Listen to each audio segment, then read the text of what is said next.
Gunung Kelut merupakan salah satu gunung berapi di Indonesia dengan ketinggian 1731 meter dari permukaan laut. Gunung Kelut berada di perbatasan Kabupaten Kediri, Kabupaten Blitar, dan Kabupaten Malang, Jawa Timur. Sebagai salah satu gunung berapi paling aktif, Gunung Kelut sudah meletus lebih dari 30 kali sejak tahun 1000 Masehi dengan kekuatan letusan terbesar 5 VI atau Volcanic Explosivity Index.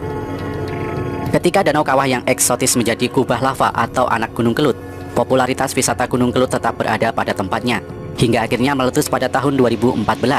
Dampak letusan terakhirnya pada tahun 2014 berhasil melumpuhkan Jawa serta menciptakan sebuah rute pendakian yang mengundang para pegiat alam bebas untuk mencoba sensasi jalur pendakian Gunung Kelut. Pernah menjadi wisata alam yang sangat populer karena keindahan danau kawahnya, letusan Gunung Kelut selalu dikaitkan dengan Sumpah Lembu Suro.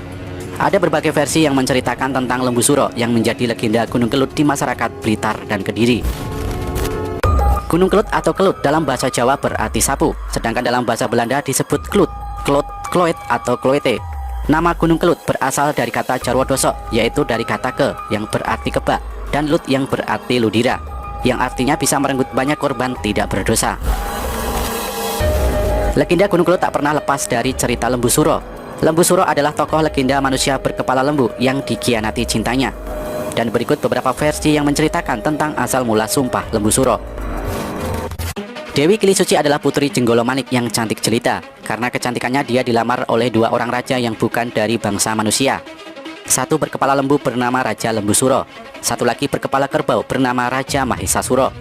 Dewi Kili Suci membuat sayembara untuk membuat dua sumur di atas puncak Gunung Kelut yang harus selesai dalam satu malam. Kedua sumur itu harus berbau amis dan wangi. Karena kesaktiannya, mereka berhasil menuruti permintaan Dewi Kili Suci.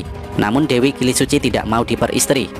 Akhirnya Dewi Kili Suci menyuruh mereka membuktikan bahwa kedua sumur tersebut berbau amis dan asin dengan cara masuk ke dalam sumur. Ketika Lembu Suro dan Mahisasuro masuk ke dalam sumur, para prajurit Jenggala segera menimbun keduanya. Raja Brawijaya mengadakan sayembara untuk mencari suami putrinya yang bernama Dyah Ayu Pusparani. Lembu Suro adalah makhluk berkepala lembu yang datang dalam sayembara. Syarat yang diajukan adalah membuat sumur dalam waktu semalam yang akhirnya bisa diselesaikan oleh Lembu Suro. Karena tidak mau diperistri, para prajurit Majapahit pun menimbun Lembu Suro yang sedang menggali sumur. Raja Brawijaya mengadakan sayembara untuk mencari suami putri Dyah Ayu Pusparani, yaitu barang siapa yang berhasil merentang busur sakti Kiai Garuda Yeksa dan mengangkat gong Kiai Sekar Delima, maka orang itu berhak memperistri putrinya. Makhluk berkepala lembu bernama Lembu Suro berhasil dalam sayembara, dan untuk menepati janji, maka raja akan menikahkan mereka. Putri Dyah Ayu Pusparani yang tidak mau diperistri mengakali Lembu Suro, yaitu meminta dibuatkan sumur di atas Gunung Kelut untuk mandi mereka berdua setelah menikah. Namun sumur harus jadi dalam waktu semalam. Lembu Suro segera menggali sumur dengan tanduknya, dan setelah galian cukup dalam, para prajurit menimbun sumur dengan tanah bebatuan besar. Ketika ditimbun di dalam sumur, Lembu Suro masih sempat meminta tolong. Namun tidak ada yang menghiraukan itu, dan saat tertimbun suara sumpah Lembu Suro pun terdengar. Yoh, Kediri besok bakal petok piwalesku sing makaping. Yo iku Kediri bakal dadi kali, Blitar dadi latar, Tulung Agung bakal dadi kedung. Yang berarti, wahai orang-orang Kediri, suatu saat akan mendapatkan balasanku yang sangat besar. Kediri bakal jadi sungai, Blitar jadi daratan. Dewi Kili Suci pun mengasingkan diri dan menjadi pertapa, mendekatkan diri pada Sang Ilahi untuk menjaga rakyat Kediri dari bahaya Lembu Suro. Konon, Dewi Kili Suci pun bertapa di Gua Selomangleng hingga muksa. Legenda bagaimana Lembu Suro ditimbun hidup-hidup tidak bisa dibuktikan secara pasti. Beberapa versi cerita legenda Gunung Kelut tetap dipercaya oleh masyarakat sekitar, bahwa sumpah Lembu Suro adalah penyebab mistik meletusnya Gunung Kelut. Selain legenda Lembu Suro yang beredar di masyarakat sekitar, Gunung Kelut juga menyimpan berbagai misteri. Beberapa misteri Gunung Kelut menjadi daya tarik wisatawan dan selalu menjadi sajian penuh pertanyaan ketika mengunjungi Gunung Kelut. Keris Empu Gandring memiliki aura yang sangat jahat dan mempunyai daya magis. Keris ini yang digunakan Ken Arok untuk membunuh Empu Gandring, penciptanya sendiri, sebelum akhirnya keris menjadi beringas ketika Ken Arok berhasil merebut Kediri. Ken Arok, Kebu Ijo, dan Anusapati juga menjadi korban dari keris Empu Gandring. Konon Raja Hyang Wuruk berniat menghancurkan aura jahat keris Empu Gandring dari Raja Wisnuwardana. Keris ini akhirnya harus diberingas di kawah Gunung Kelut untuk memutus rantai kutukan. Untuk itulah meski Gunung Kelut adalah gunung berapi aktif yang tidak terlalu tinggi, namun letusannya bisa luar biasa karena adanya aura jahat dari keris Empu Gandring.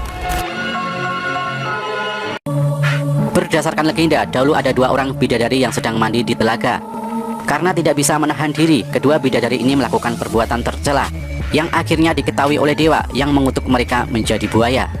Buaya putih ini dipercaya menjadi penunggu kawah Gunung Kelut.